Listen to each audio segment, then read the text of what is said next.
It started small, like these things always do. I noticed Emma had been glued to her phone more than usual, laughing at messages she'd quickly hide when I walked by. At first, I brushed it off. She's always been close to her girlfriends, sharing jokes and memes nonstop. But this time, something felt different. Her laughter had this edge to it, like she wasn't sharing but hiding. We'd been together for 8 years, married for 3, and honestly I thought we were solid. Sure, life wasn't as exciting as it used to be, but I figured that's just how marriage goes. The little sparks of newlywed excitement fade, and what's left is this comfortable, steady rhythm. I liked that rhythm. I thought she did too. One night while Emma was in the shower, her phone buzzed on the counter. It wasn't intentional, honestly it was muscle memory. I glanced at the screen and saw the name Mark pop up. It wasn't a name I recognized, but the message underneath was burned into my brain immediately. Can't stop thinking about last night. My heart dropped and I just stood there, staring at the screen. The phone buzzed again. Another message: when can I see you again? I need more of you. My hands were shaking so bad I nearly dropped the phone. I didn't say anything right away. I don't know why. Maybe I was in shock, or maybe I didn't want to jump to conclusions and make a fool of myself. Emma came out of the shower, towel wrapped around her, smiling like nothing was wrong. She kissed me on the cheek, her wet hair dripping on my shoulder. I froze. That kiss felt like a lie. Over the next week I kept my eyes open. She started going out more, claiming it was girls' nights or work meetings. She got defensive when I asked questions, snapping that I was being paranoid. But she didn't know I'd already seen the messages. I wanted proof, real proof, before I confronted her. So I did something I never thought I'd do: I checked her phone. Late one night after she fell asleep, I unlocked it with the password I'd seen her type 1,000 times. And there it was. A whole thread with Mark. Messages about sneaking around, meeting at hotels, and laughing about how clueless I was. There were even pictures, selfies of them together, grinning like they were the happiest people on earth. I sat there in the dark, scrolling through the evidence of my wife's betrayal, my stomach twisting with every message. It felt like a gut punch that wouldn't end. This wasn't just some harmless flirting.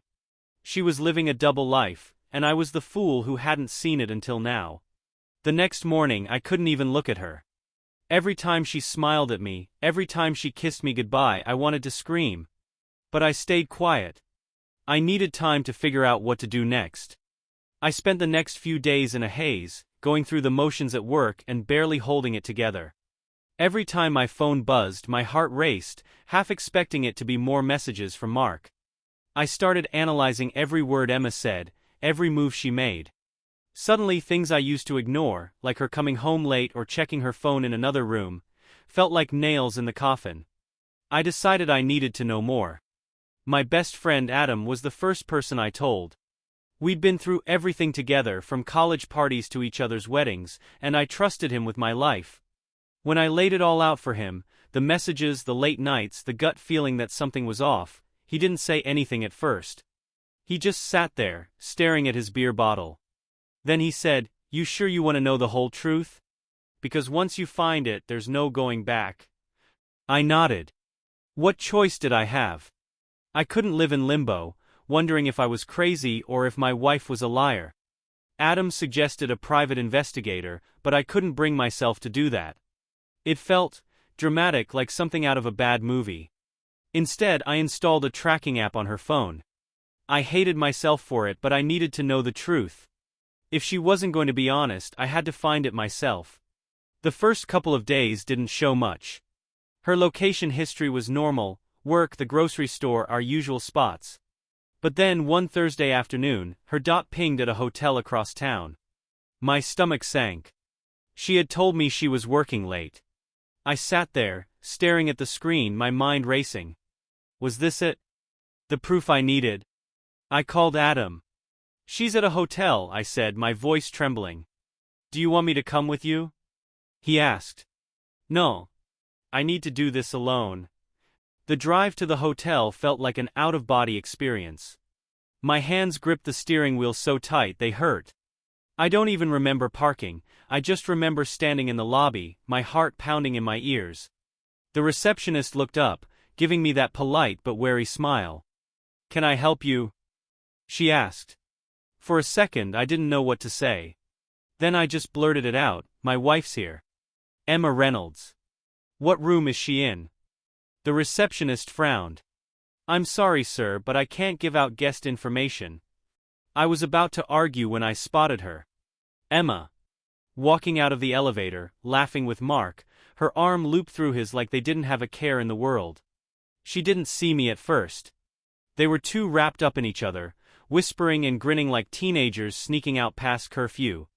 I froze, my heart thudding so loudly I thought the whole lobby could hear it. Then she looked up and saw me. Her smile vanished. She stopped mid-step, her face going pale.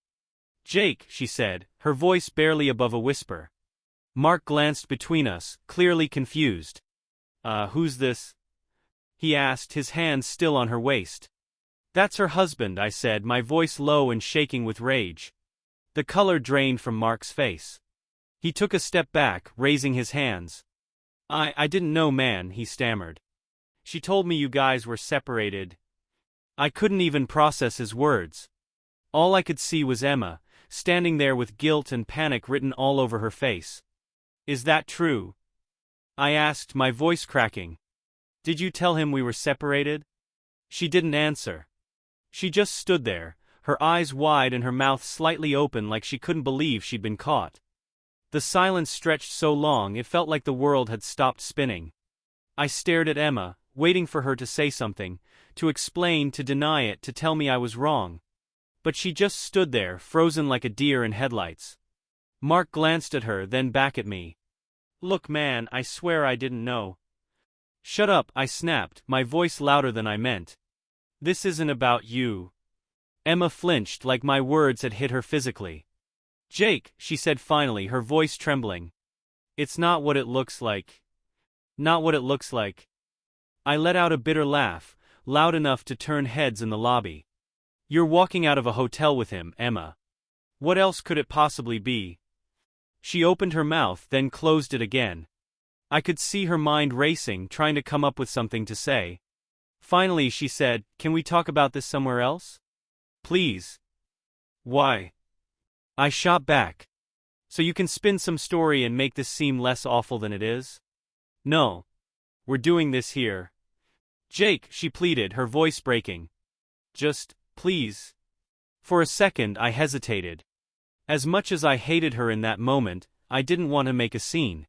The lobby was already buzzing with people trying to figure out what was going on. My stomach twisted. I couldn't believe this was my life now, publicly confronting my wife about cheating. "Fine," I said through gritted teeth. "Let's go outside." Emma nodded, her face pale. Mark started to follow, but I turned on him. "Not you," I growled. "You've done enough." He raised his hands again and stepped back, looking relieved to escape the fallout. Emma and I walked outside in silence. The air was cool, but I was burning up inside, my fists clenched so tight my nails dug into my palms. We stopped near the parking lot, away from the crowd, and I turned to face her. "Start talking," I said. "And don't lie to me." She looked down at her feet, her hands twisting together nervously. It's not what you think." "Stop saying that," I shouted, my voice echoing in the empty lot. "I saw the messages, Emma. I saw the way you looked at him. Just tell me the truth." Her head snapped up, her eyes wide with shock. "You went through my phone?" I let out a harsh laugh. "That's what you're worried about right now? That I invaded your privacy? Are you kidding me?" She flinched again but didn't respond. The silence stretched, heavy and suffocating, until she finally said, "It just happened, okay? I didn't mean for any of this to happen." "That's not good enough," I said, my voice low and shaking. "Did you sleep with him?" She hesitated, and that tiny pause told me everything I needed to know. "Yes," she whispered, tears spilling down her cheeks. "But it was only a few times, I swear. It didn't mean anything." I laughed again, this time more bitterly. "It didn't mean anything? You threw away our marriage for something that didn't mean anything." Her tears fell faster and she reached out to grab my arm. "Jake, please. I'm so sorry." I made a mistake, but I love you. I never stopped loving you. I jerked away from her touch like it burned. You don't get to say that. You don't get to stand here and tell me you love me after everything you've done. Her face crumpled and she started sobbing. Part of me wanted to feel sorry for her, but I couldn't. I was too angry, too hurt. All I could see was the image of her walking out of that elevator with Mark, laughing like she didn't have a care in the world. I hope he was worth it, I said coldly. Because we're done. Her sobs grew louder and she tried to grab my arm again, but I stepped back. I turned and walked away, ignoring her cries for me to come back. I got in my car, slammed the door shut and drove off without looking back. Driving home felt surreal. My hands gripped the steering wheel, knuckles white, as I replayed everything over and over in my head. Her words, her excuses, rang in my ears like an endless loop. I didn't mean for this to happen. It didn't mean anything. I love you. Each one felt like a dagger twisting deeper into my chest. By the time I pulled into the driveway, I wasn't angry anymore. I was numb. I sat there in the car for what felt like hours, staring at the darkened house that no longer felt like home. Emma's car wasn't there. I had no idea where she went after I left, and for once I didn't care. When I finally went inside, the silence was deafening. Everything looked the same. The framed pictures on the walls, the throw blanket she always wrapped herself in, the scent of her perfume lingering in the air, but it all felt different. Tainted. Like the life we'd built together had been poisoned without me even realizing it. I grabbed a beer from the fridge and collapsed onto the couch, staring blankly at the TV. I wasn't watching anything. My mind was too busy replaying her confession, dissecting every word, every moment that led up to this point. I kept asking myself the same questions. How long had this been going on? What signs did I miss? How could she do this to me? At some point my phone buzzed. I ignored it at first, but it kept vibrating, so I finally picked it up. It was Adam. "Hey," I mumbled, my voice hoarse. "You okay, man?" he asked, concern heavy in his tone. I let out a bitter laugh. "Not really. I figured." He paused. "What happened?" I told him everything. The hotel, the confrontation, her confession. By the time I finished, I was practically shouting, my anger bubbling back to the surface. Adam didn't say much, just let me vent until I ran out of steam. "Jake," he said after a long silence. "You did the right thing walking away. Don't let her worm her way back in. She made her choice." "I know," I said, though my voice lacked conviction. Part of me still couldn't believe it was over. 8 years gone just like that. "You want me to come over?" Adam offered. "No. I just need to be alone right now." "All right," he said. "But call me if you need anything." "I mean it." After we hung up, I sat there staring at my phone. I'd been avoiding looking at my messages all night, but curiosity got the better of me. Sure enough, there were several from Emma. "Jake, please come back. We need to talk. I'm so sorry. I know I messed up, but I'll do anything to fix this. Please don't give up on us. I love you." I deleted them without replying. For the first time that night, I felt a sliver of control. I couldn't stop her from cheating, but I could stop her from having power over me. I grabbed a garbage bag and started tearing through the house. Every picture of us, every gift she'd given me, anything that reminded me of her, I threw it all in the bag. By the time I was done, the house felt emptier, but I felt lighter. Like I'd taken the first step toward something better. I wasn't sure what the future looked like, but I knew one thing: Emma wasn't going to be in it. The next morning, the weight of it all hit me like a freight train. Waking up alone in the bed we used to share felt wrong. I stared at the ceiling, my chest heavy, wondering if it was possible to feel this hollow and still function. But life doesn't stop just because your world falls apart. I dragged myself out of bed, threw on some clothes, and went to make coffee. That's when I saw her. Emma's car was in the driveway. My stomach twisted as I walked to the front door, bracing myself for whatever was about to happen. Sure enough, she was sitting on the porch steps, her face buried in her hands. When she heard the door open, she looked up. Her eyes were swollen and red, her face pale. For a split second I almost felt sorry for her. But then I remembered the texts, the hotel, the way she lied to my face for who knows how long. "I need to talk to you," she said, her voice hoarse. I crossed my arms. "There's nothing left to say." "Please, Jake," she begged, standing up. "Just hear me out. One last time." I wanted to slam the door in her face, but instead I stepped outside and closed it behind me. "Fine. Talk." She took a deep breath, like she was trying to summon the courage to speak. "I messed up. I know that. But you have to believe me when I say it was never about you. I've been so stressed, so overwhelmed, and I didn't know how to deal with it." I raised an eyebrow. "So you dealt with it by sleeping with someone else?" Her face crumpled. "I'm not making excuses. I'm just trying to explain." "Then explain," I said, my voice flat. "Because right now it sounds like you're just trying to justify the unjustifiable." She hesitated, then said, "It wasn't supposed to go this far. At first it was just nice to feel wanted. To feel like someone saw me, really saw me. I know that's horrible, but it's the truth." I shook my head, my anger bubbling up again. "I saw you, Emma. I've always seen you. But I guess that wasn't enough." Her eyes filled with tears. "It was a mistake. A terrible, stupid mistake. And I'll regret it for the rest of my life. But please don't throw away everything we've built together over this." "You threw it away," I said coldly. "You made the choice. Not me." She reached for my hand, but I stepped back. "I'll do anything, Jake. Counseling, therapy, whatever it takes. Just give me a chance to fix this." I stared at her, my mind racing. Part of me wanted to believe her, to think this was just some horrible lapse in judgment we could somehow work through. But then I remembered the look on her face when she walked out of that elevator with Mark. She didn't look guilty or conflicted. She looked happy. "I can't," I said finally. "I can't forgive you for this." Her face crumpled again and she started sobbing. "Please, Jake. Please don't do this." I opened the door and stepped back inside. "You need to leave."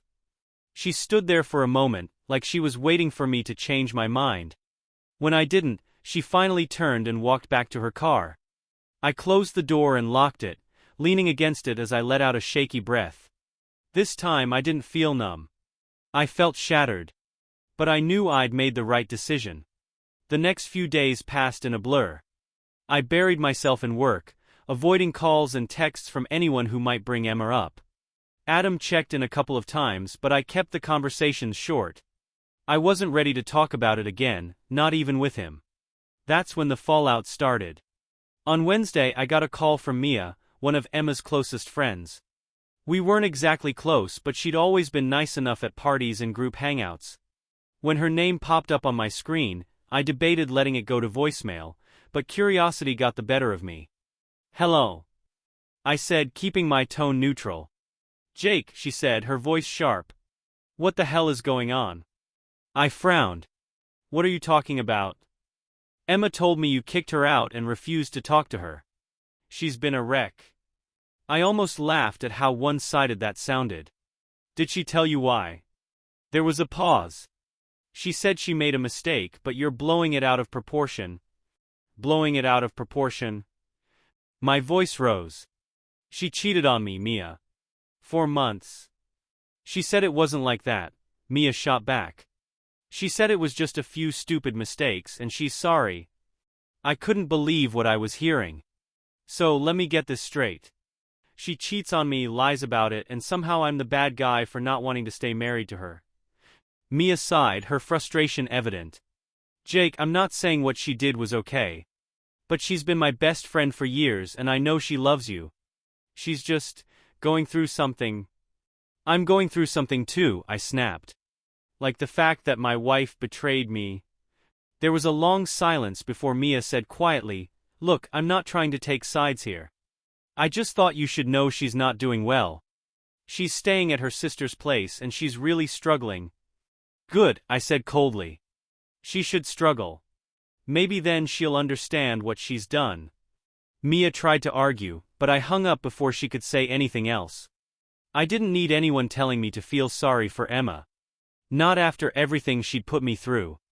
Later that night, Adam came over with a six-pack and pizza.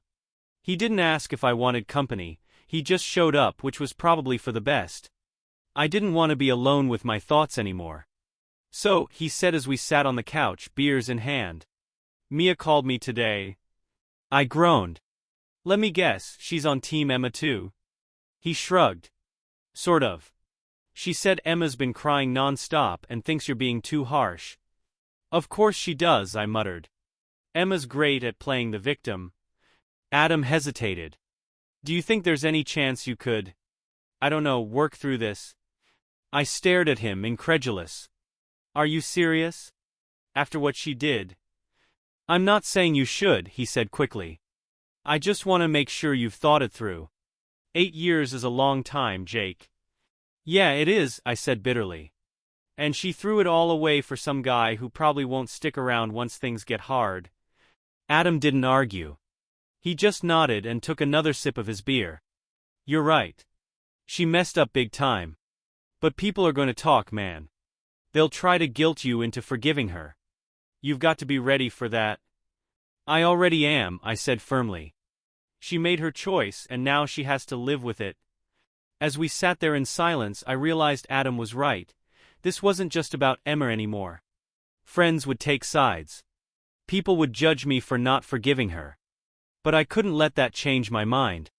This was my life, and I wasn't going to let anyone dictate how I handled it. By the weekend, the whispers had started. Friends I hadn't heard from in months were suddenly reaching out, some offering support, others fishing for details. It felt like my private life had become everyone's favorite gossip topic. Sunday afternoon, my phone buzzed with another unexpected call. This time it was Rachel, a mutual friend from college. We'd drifted apart over the years, so her calling now felt calculated. Jake, she said, her tone overly sympathetic. I just heard about you and Emma. I'm so sorry. I gritted my teeth. Thanks. She paused, clearly waiting for me to spill, but I wasn't in the mood to rehash everything. When I didn't say more, she sighed. I just can't believe Emma would do something like this. It's so unlike her. I snorted. Guess you don't know her as well as you thought. Or maybe there's more to the story, Rachel suggested, her tone laced with insinuation. My patience snapped. What exactly are you trying to say? Well, she hesitated, then dove in. Emma told me she felt like you weren't there for her lately. That you've been so focused on work, she felt invisible. Of course she said that, I muttered. She has to make herself look like the victim. I'm not defending what she did, Rachel said quickly. But relationships are complicated, Jake. Maybe if you'd been more present. I cut her off. Don't you dare try to put this on me. She stammered, I didn't mean. I was there for her, I said, my voice shaking. I loved her, supported her, and gave her everything I had. If she felt invisible, that's on her, not me. She chose to cheat. She lied to my face for months. So don't sit there and tell me I'm partly to blame for her betrayal. Rachel went quiet, and I took the opportunity to end the call. Hanging up felt like ripping off a bandage, painful but necessary. I couldn't keep letting people try to shift the blame onto me. That evening, as I was cleaning up around the house, I found something I hadn't noticed before. Tucked under a stack of old mail on the kitchen counter was a receipt from a jewelry store. My heart sank as I read the date. It was from 3 weeks ago. Long after her affair started. I sat down, staring at the slip of paper like it was some kind of sick joke. She'd bought him jewelry. Was this supposed to be some grand romantic gesture? A way to solidify whatever twisted connection they had? I felt sick. My wife had been spending our money we'd worked hard to save, on him. It was like a slap in the face, a reminder of how deeply she'd betrayed me. I snapped a picture of the receipt and sent it to Adam with a message. Found this today. She bought him something. Unreal. His response came almost immediately. What the hell? She really went all out, didn't she? I didn't reply. I didn't know what else to say. Every time I thought I'd uncovered the worst of it, something new came along to twist the knife. Monday rolled around and I couldn't focus on anything. The receipt from the jewelry store was burned into my brain. I kept wondering what she'd bought him. A watch? A necklace? Did it have some cheesy engraving like, "Forever Yours"? The thought made me want to punch a wall. Around lunchtime, my phone buzzed again. This time it was Adam. "Hey man," he said, his voice hesitant. "You got a minute?" "Yeah," I said, though I wasn't in the mood for another heart-to-heart. "I don't know if I should tell you this," he started, "but I was talking to Josh and, well, he said Emma's been telling people a different version of what happened." I groaned. "Let me guess, she's playing the victim?" "Pretty much," Adam admitted. "She's saying you were distant, that you worked too much and that's why things fell apart." "Unbelievable," I muttered. "She cheats on me and now she's trying to spin it like it's my fault?" Adam sighed. "I know. It's messed up. But that's not all." My stomach tightened. "What else?" "Josh overheard her talking to Mia. Apparently she's still talking to Mark." The words hit me like a punch to the gut. "What?" "She told Mia they've been texting," Adam said carefully. "She claims it's just to tie up loose ends, whatever that means." I couldn't believe what I was hearing. "She's unbelievable," I said, my voice shaking. "She begged me to give her another chance, said she'd do anything to fix this, and the whole time she's still talking to him?" "I figured you should know," Adam said. "You deserve the truth." "Thanks," I said, though the gratitude felt hollow. The truth wasn't something I wanted anymore. It was just another thing to add to the pile of heartbreak and betrayal. After we hung up, I sat there for a long time, staring at nothing. I kept thinking about all the promises Emma had made during our last conversation. "I'll do anything, Jake. Counseling, therapy, whatever it takes." And yet here she was, still talking to the guy she'd wrecked our marriage for. It was the final straw. That evening I called a lawyer. The woman on the other end was calm and professional as she walked me through the basics of filing for divorce. When I hung up, I felt a strange mix of emotions: relief, anger, sadness, but mostly I felt a sense of finality. I wasn't just thinking about leaving Emma anymore. I was taking action. Filing for divorce felt surreal. I never thought I'd be here, sitting in a lawyer's office, going over the details of ending my marriage. The lawyer, a no-nonsense woman named Claire, explained everything in a tone that was firm but empathetic. She walked me through the process step by step, splitting assets, handling the house, even addressing what to do if Emma tried to contest anything. "Do you think she'll fight this?" Claire asked, looking at me over the rim of her glasses. I hesitated. "I don't know. She's unpredictable right now. One minute she's begging me to take her back.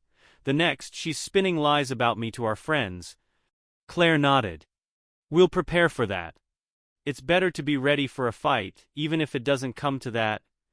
Hearing her say that made it all feel real. This wasn't just some hypothetical situation anymore. I was really ending my marriage. By the time I left her office, I felt like I was carrying a boulder on my back. But at the same time, there was a sense of relief. I was finally taking control of the situation. That night, as I sat on the couch nursing a beer, my phone buzzed with a text. It was Emma. "Can we please talk? Just one more time." I stared at the screen, my chest tightening. I didn't want to talk to her. I didn't want to hear more excuses or apologies or whatever she thought would fix this. But part of me also wanted closure, something final to slam the door shut on this chapter of my life. Against my better judgment, I texted back, "Fine. Tomorrow. 7 p.m. My place. But this is the last time." Her reply came almost instantly, "Thank you. I'll be there." The next day dragged by. I couldn't focus at work, and by the time I got home my nerves were shot. I didn't know what to expect from her, and honestly, I wasn't sure if I was ready for whatever she had to say. At exactly 7 p.m., there was a knock at the door. I opened it to find Emma standing there, looking different. She wasn't dressed to impress like she usually was. Instead, she wore jeans and a sweater, her hair pulled back in a messy ponytail. She looked like the Emma I knew from years ago, before everything got so complicated. "Hi," she said quietly. "Come in," I said, stepping aside. She walked in and stood awkwardly in the living room, wringing her hands. "Thanks for agreeing to this." I crossed my arms, staying a safe distance away. What do you want, Emma? She hesitated, then said, I wanted to apologize. For everything. I know I've said it before, but I need you to know how sorry I am. I didn't say anything, waiting to see where she was going with this. I know I can't fix what I've done, she continued, her voice shaking. And I don't deserve your forgiveness. But I need you to understand that I never wanted to hurt you. I was stupid and selfish, and I ruined the best thing in my life. Her words sounded sincere, but I'd heard enough lies from her to last a lifetime. Are you still talking to him? I asked bluntly. She flinched, her eyes filling with tears. No. I swear, Jake. I ended it. I haven't spoken to him since that day at the hotel. I stared at her, trying to decide if I believed her. Do you really think that changes anything? She shook her head, tears streaming down her face. No. I just wanted you to know the truth. For a moment I didn't say anything. Then I took a deep breath and said, I filed for divorce.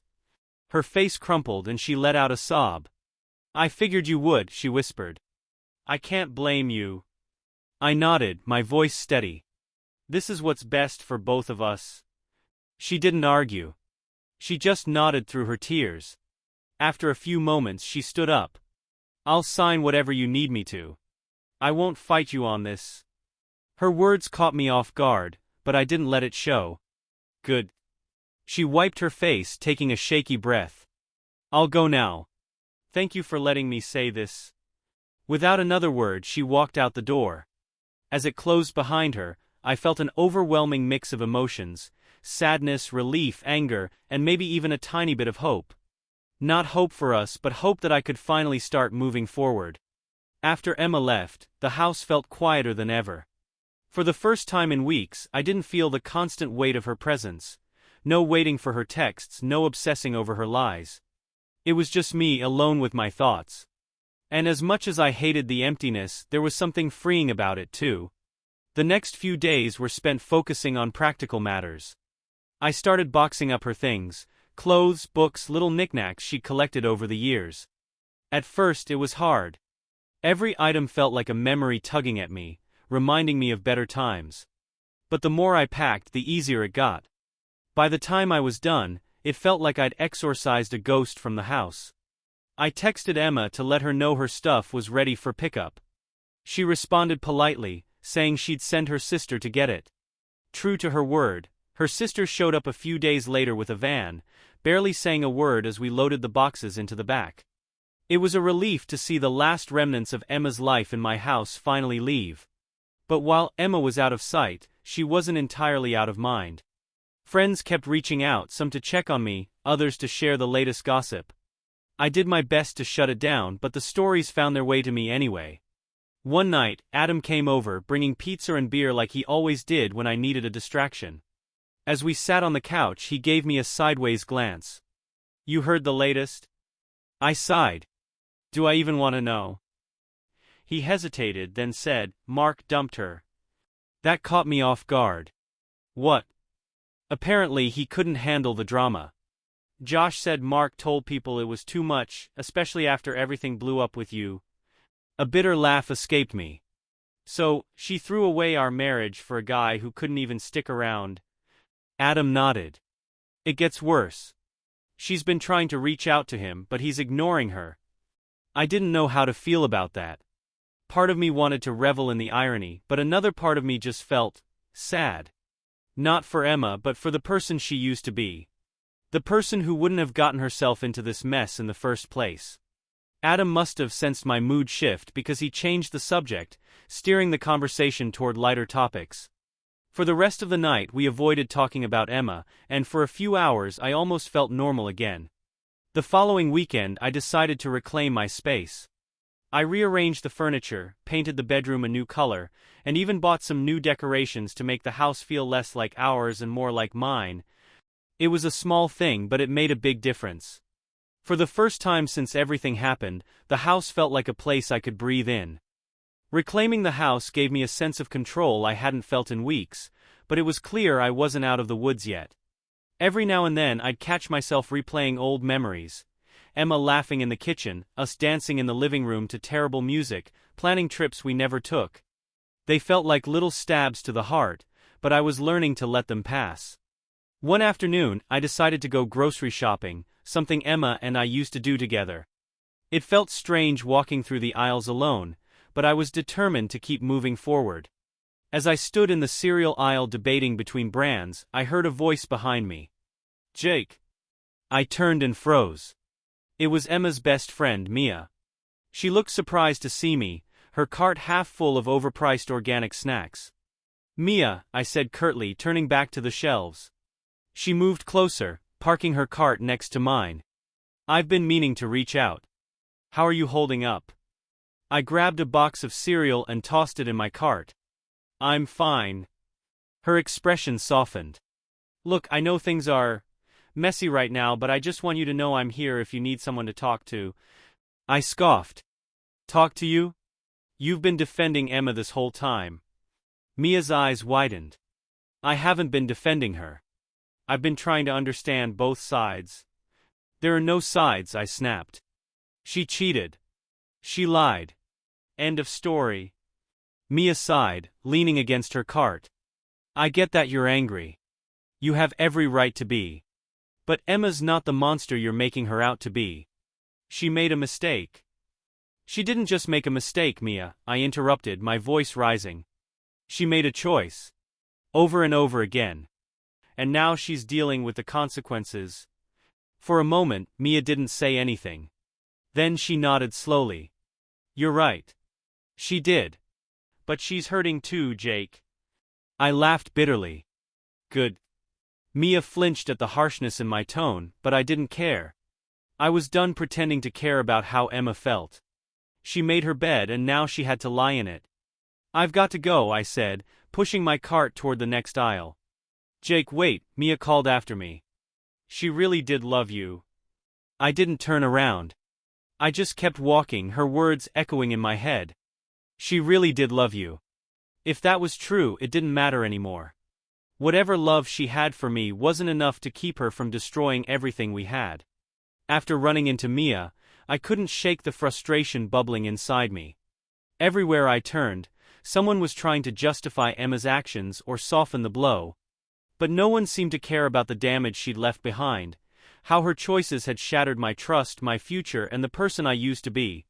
That evening, I sat on the couch scrolling through my phone, mindlessly swiping through dating apps I downloaded but hadn't dared to use. They felt like a joke. I wasn't ready to meet anyone new, and honestly, I didn't know if I'd ever be ready again. Then I got a text from Adam. "Get out of the house. I'm picking you up in 20 minutes. I rolled my eyes and texted back, "Not in the mood." His reply came instantly, "Too bad. We're something decent." True to his word, Adam showed up 20 minutes later, honking his horn like a lunatic until I finally gave in and got in the car. "Where are we going?" I asked, slumping in the passenger seat. "Somewhere that doesn't involve you sitting on your couch brooding," he said with a grin.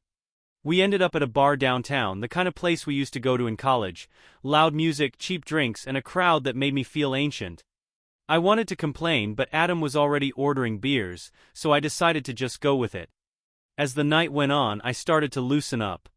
It felt good to be out, surrounded by people who didn't know or care about my personal drama. For a few hours, I wasn't the guy whose wife had cheated on him. I was just Jake. At one point, a woman approached me at the bar. She was tall, confident, with a quick smile that caught me off guard. "You look like you could use a distraction," she said, leaning against the counter. I laughed, surprised by her bluntness. "That obvious?" "Just a little." She held out her hand. "I'm Tessa." "Jake," I said, shaking her hand. Her grip was firm, her smile playful. We talked for a while, nothing serious, just light, easy conversation about music, travel, and the terrible beer selection at the bar. It was the first time in weeks that I'd felt something close to normal. For a moment, I even forgot about Emma and all the pain she'd caused. By the end of the night, Tessa gave me her number. "No pressure," she said with a wink. "Just call me if you ever want to hang out." I nodded, tucking the slip of paper into my pocket. As Adam and I walked back to the car, he gave me a knowing look. Feeling better? A little, I admitted. Thanks for dragging me out. Any time, he said, clapping me on the shoulder. You deserve a fresh start, Jake. Don't forget that. The number Tessa gave me stayed in my pocket for days. I wasn't sure what to do with it. Part of me wanted to call her, to see if there was life beyond the wreckage Emma had left behind. But another part of me wasn't ready to take that step. It felt too soon, like I was betraying myself by even considering it. Instead, I threw myself into work. Long hours, late nights, it was a distraction, and I needed that more than anything. My co-workers started noticing, giving me sympathetic looks or telling me to go home early, but I ignored them. Work was predictable, safe. It didn't hurt me or lie to me. But even work couldn't shield me from everything. One afternoon, as I was leaving the office, I noticed a figure waiting by my car. My stomach dropped when I realized it was Emma. She looked different, thinner, more tired. She wasn't wearing makeup, and her hair was pulled back in a loose bun, like she hadn't cared enough to fix it. "What are you doing here?" I asked, keeping my voice even. She stepped forward, wringing her hands. "I didn't know how else to reach you. You blocked me everywhere." "For a reason," I said, unlocking my car. "We have nothing left to talk about." "Please, Jake," she said, her voice breaking. "I just need 5 minutes." I hesitated, then sighed. 5 minutes. That's it. She nodded, her eyes glistening with unshed tears. "I know you hate me. I know I don't deserve your forgiveness. But I need you to understand. I never wanted to hurt you." "Yeah, you've said that before," I said coldly. "And yet, you did."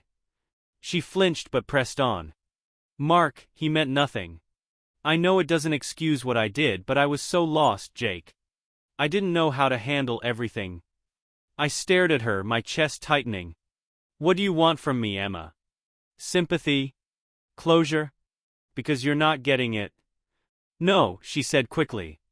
I want you to know that I'll regret this for the rest of my life. Losing you is the worst thing that's ever happened to me." Her words hung in the air, heavy and suffocating. For a moment I almost felt sorry for her. Almost.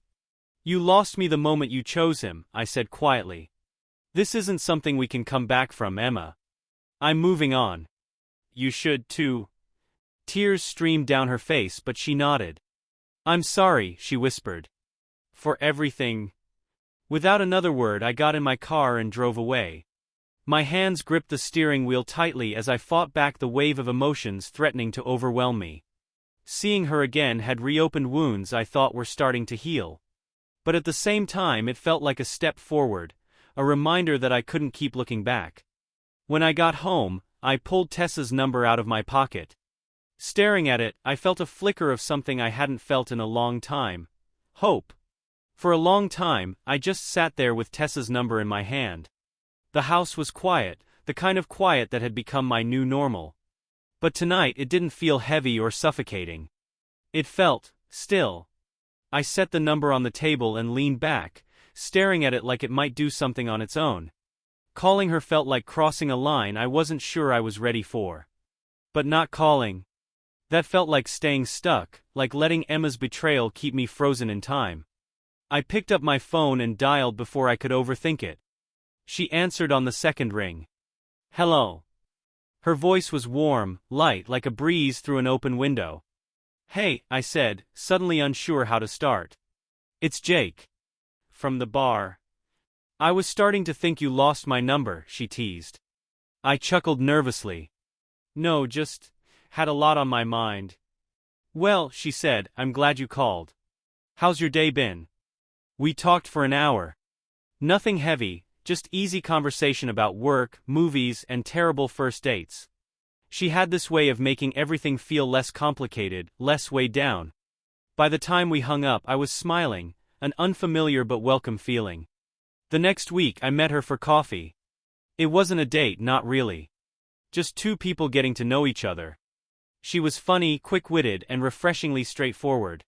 She didn't pry into my past or push me to open up. She just let me be. After that, we started texting regularly, memes, random thoughts, little updates about our days. It was nothing serious, but it felt good. For the first time since everything happened, I felt like I was moving forward, even if it was just in baby steps. But the past wasn't done with me yet. One evening, as I was scrolling through my messages with Tessa, a new text popped up, from Emma. "I saw you today. You looked happy." I stared at the screen, my stomach twisting. I hadn't seen her, but the thought of her watching me, keeping tabs on my life, made my skin crawl. I didn't reply. Instead, I blocked her number, something I should have done weeks ago. As I sat there, staring at my phone, I realized something. Emma's chapter in my life was closed. No matter how much she tried to reach back in, no matter what excuses or apologies she offered, I wasn't going back. It was time to let her go for good. I opened my texts with Tessa and typed, "Hey, wanna grab dinner this weekend?" Her reply came almost instantly, "I'd love to." For the first time in a long time, I felt like I was finally leaving the shadows behind. Saturday night came quickly. I met Tessa at a small Italian restaurant downtown. She smiled when she saw me, and for the first time in weeks, I didn't feel the weight of everything I'd been carrying. Over dinner, we talked about everything and nothing. She told me about her dream to open a bakery someday, and I shared how I'd been trying to rediscover myself. It wasn't forced or complicated, it was simple, easy. As we walked to our cars after, she paused and looked at me. "Thanks for tonight, Jake. I had a great time." "Me too," I said, meaning it. She hesitated, then leaned in and kissed my cheek. "Let's do this again." I watched her drive away, a quiet smile on my face. It wasn't love, not yet. But it was something. And for the first time in a long time, something felt like enough.